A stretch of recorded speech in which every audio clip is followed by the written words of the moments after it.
Karen Perkins? Jeff Armbruster. Thomas Patrick.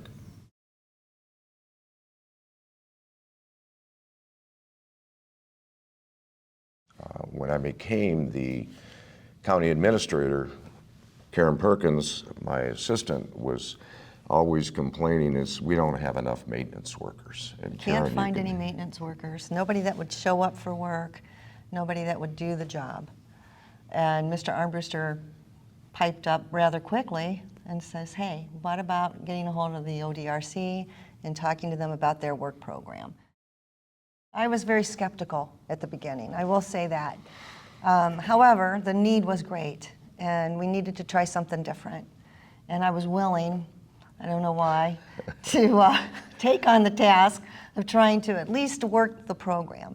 And we had a lot of people at the beginning that were a little bit leery about bringing the guys on in order to do some of the work, because they are working in our county buildings. They're doing a lot of work inside.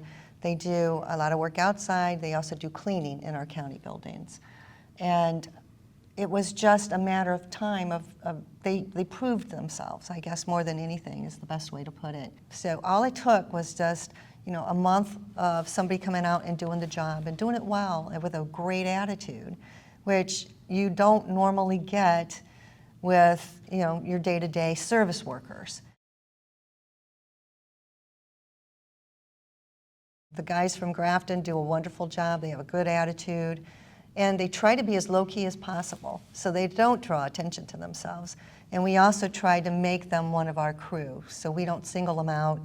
We don't, like separate anybody from, they're just one of the crew. If we have a luncheon in the facilities department, they're all a part, they participate in that luncheon.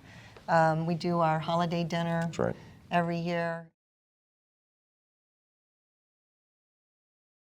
We have a unique workforce here at the district. So we have actually had experiences with some of the personnel from Grafton dating back to 2018, 2019, when they would come out and help us with our agricultural tire collection events. And I came on board in 21 and immediately saw them at this event in September, late September, and was immediately impressed with what Deputy Administrator Perkins said, with the attitude, with the effort, with just the quality of work that was being done. This is a one-day event, so, and we would do it every other year, and we continued to use that labor force in that capacity. When I became director, we had some staff openings here at the collection center, and my main office is in the administration building, so I'd seen some of the personnel working there in custodial and maintenance roles, and was, again, very impressed. Positive attitude, always a smile on their face, hello, how are you, in the hallway.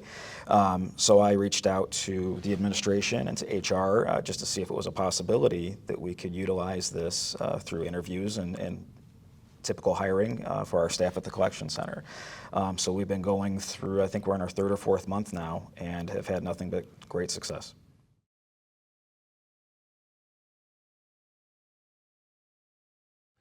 I've been to 2 county conferences, the County Commissioners Association, and of all the counties that were in attendance, we're kind of amazed that we had incarcerated adults that worked for us. How does the program work? How do we get started? And I said, you got to contact the ORDC and work with them over there, and they need to help you set the criteria. You've got to come together and work with the individuals, and then you get to the warden, and the warden's got to embrace a program like this. And not that there's a lot of red tape, but they want to make sure that the functions that they're going to perform within the county or in any business, and I've even suggested this to other people outside of just the county, that you might want to look here. I mean, yes, there's a pecking order as to how it works and what you have to do and what the qualifications are, but it's been well worth it for us. And it's interesting that the people that come to work for us, if they're in the Lorain County area or Cleveland area, they might want to stay, but it's not necessary that they have to be in Lorain County area. We've had people from outside, but they learn that skill set and take it home, and they have that opportunity to maybe contact our HR, contact Karen, myself, or Patrick, and to see just exactly what kind of worker they are. And it gives them that second chance to get really back into the society that we live in today.